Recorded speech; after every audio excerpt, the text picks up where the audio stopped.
ভারতের স্বাধীনতা আন্দোলনের চরমপন্থী ধারায় বিশেষ নাম কাঁকড়ি ষড়যন্ত্র মামলা।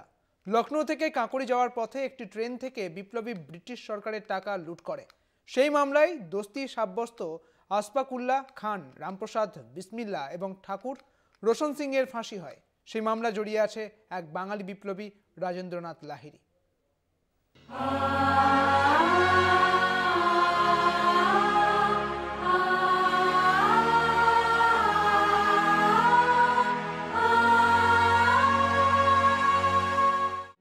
আজ থেকে ৯৬ বছর আগে ১৯শে ডিসেম্বর কাকড়ি ট্রেন ডাকাতির মামলায় অভিযুক্ত আশফাকুল্লাহ খান, রামপ্রসাদ বিসমিল এবং ঠাকুর রোশন সিং এর ফাঁসি হয়েছিল।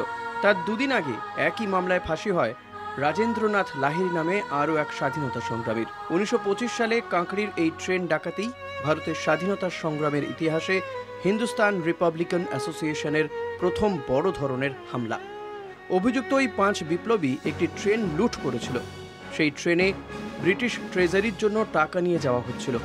সশস্ত্র সংগ্রামের জন্য অর্থ সংগ্রহের তাগিদেই HRA ওই পরিকল্পিত হামলা চালিয়েছিল। তার পরিণতিতে ৫ বিপ্লবীর ফাঁসি হয়। ব্রিটিশ শাসক ঘটনার পর ব্যাপক তল্লাশি অভিযান চালিয়ে HRA এর অনেক সদস্যকে গ্রেপ্তার করে। সাজা হয় ৫ স্বাধীনতা সংগ্রামীর। ১৯২০ সালে মহাত্মা গান্ধী অহিংস অসহযোগ আন্দোলনের কথা ঘোষণা করেছিলেন। তার বক্তব্য ছিল, এই আন্দোলন হবে একেবারে অহিংস, সেখানে হিংসার কোনো স্থান থাকবে না। সত্যাগ্রহের মাধ্যমে ব্রিটিশ শাসকের বিরুদ্ধে জনমত গড়ে তুলতে হবে, চাপে ফেলতে হবে তাদের। কিন্তু ২ বছরের মধ্যেই পরিস্থিতি বদলে গেল উত্তরপ্রদেশের চৌরি চৌরার একটি ঘটনার ফলে। উন্মত্ত জনতা থানা আক্রমণ করে, থানায় আগুন লাগিয়ে দেওয়া হয়। তাতে ২২ জন পুলিশ কর্মী মারা যান। তার আগেই পুলিশের গুলিতে ৩ জনের মৃত্যু হয়। এই ঘটনার পরই জওহরলাল নেহরু বলেন, এরপর আর অহিংস আন্দোলন কি করে হবে। সেখান থেকেই গান্ধীজির সঙ্গে কংগ্রেস নেতাদের বিরোধের শুরু।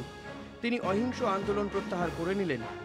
এই আবহেই কিছু তরুণ গান্ধীজির বিপক্ষে গিয়ে তৈরি করলেন হিন্দুস্তান রিপাবলিকান অ্যাসোসিয়েশন বা HRA। মহাত্মার প্রতি হতাশা থেকেই কার্যত প্রতিষ্ঠা হয় HRA-র। রামপ্রসাদ বিসমিল এবং আশফাকুল্লাহ ছিলেন মূলত এর প্রতিষ্ঠাতা সদস্য। এছাড়াও এতে সামিল হন শচীন্দ্রনাথ বক্সী, যোগেশচন্দ্র চট্টোপাধ্যায়, চন্দ্রশেখর আজাদ, ভগৎ সিং প্রমুখ। পরবর্তীকালে তাঁদের মধ্যে অনেকে অনুশীলন সমিতি গড়ে তোলেন। ১৯২৫ সালের ১ জানুয়ারি HRA এক ইস্তাহার প্রকাশ করে। তাতে বলা হয়, সশস্ত্র বিপ্লবের মাধ্যমে রিপাবলিক স্টেটস অফ ইন্ডিয়া গঠন করতে হবে। তারা সন্ত্রাসের জন্য সন্ত্রাস চায় না, তবে প্রতিরোধ চালিয়ে যেতে হবে।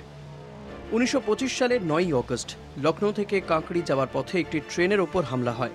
এই ট্রেনে ব্রিটিশ ট্রেজারির জন্য টাকা নিয়ে যাওয়া হচ্ছিল। ট্রেন ডাকাতির ছক অনেক আগেই করা হয়েছিল। পূর্ব পরিকল্পনা মাফিক রাজেন্দ্রনাথ আগে থেকেই ট্রেনে বসেছিলেন। তিনি আচমকাই ট্রেনের চেন টানেন, ট্রেন থেমে যায়। বিসমিল এবং আশফাক ট্রেনে উঠে পড়েন। তারা ট্রেনের গার্ডকে মারধর করেন। তারপর ৪৬০০ টাকা ভর্তি ব্যাগ নিয়ে পালান। সরকার চিরুনি তল্লাশি চালায়। বিসমিল অক্টোবর মাসে ধরা পড়ে যান। HRA ২ সদস্যের বিশ্বাসঘাতকতার জন্য আরও ৪ জন ধরা পড়েন। ১৯২৮ সালে সেই বিখ্যাত কাকড়ি ষড়যন্ত্র মামলায় ৫ জনের ফাঁসি হয়। আজকের প্রজন্মের অনেকেই হয়তো রামপ্রসাদ, রাজেন্দ্রনাথদের মতো বিপ্লবীদের নামই শোনেননি, কিন্তু দেশের স্বাধীনতার সংগ্রামে তাঁদের অবদান কম কিছু নয়। কলকাতা টিভি।